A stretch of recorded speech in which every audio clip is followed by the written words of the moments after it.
We are in conversation with Joanna Krupa. More stylish New Yorker. The Curtis Stone. Keep in mind that I am the law. You know, it's something you can do as a group. Here with the beautiful Priyanka Chopra. Will you be walking? Yes. So you've always had success, but lately you've been on fire. Call 555-723. You got lots of publicity.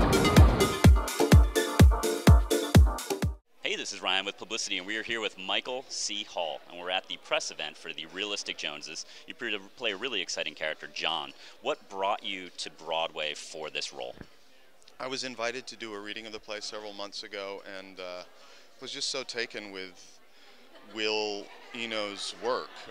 This play specifically, he has such a simultaneous clarity and ambiguity with what he writes, and I think it's delicious for actors. Great. And the cast itself, you know, you're dealing with an idyllic world. A lot of us today, we try to portray ourselves or our lives as something maybe a little bit greater than they are, when in reality, they're kind of boring, you know, 98% of the time probably, even for the most exciting individuals. How does this cast and how does this play, you know, touch on that in terms of the couple struggling with idyllic realities versus the actual reality? Wow. Well, yeah, I think the play actually really does click into the tension between our ideals and our realities, and you know, our struggle to reconcile ourselves, to surrender to and embrace the reality of our lives rather than luxuriating in some sort of fantasy.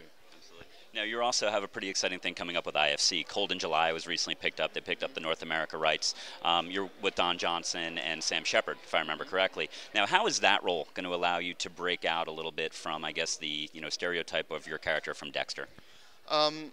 Well, I don't know. You know, I obviously flew in the face of my type, in as much as it might exist, in as much as the character in the movie shoots and kills an intruder in his house at the very beginning, but it's within a very different context. It's all uphill from there, though, right? Yeah, no saran wrap around bodies. Yeah, and he didn't mean to do it, or want to do it, or feel like he needed to do it. He just did it, actually by accident, to a degree. But you know, it was really about my excitement about Jim Mickle as a filmmaker, and the chance to work with two icons. You know, Sam and Don helped too.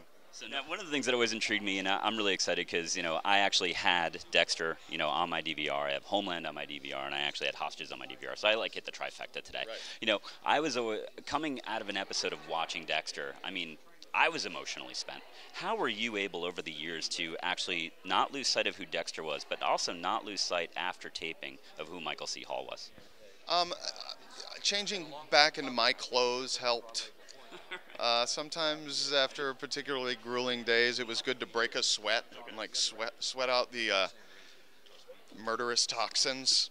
But I don't know, you know, I think as long as that show was going on, it always remained a preoccupation, the character, even if we were on a several-month break from it.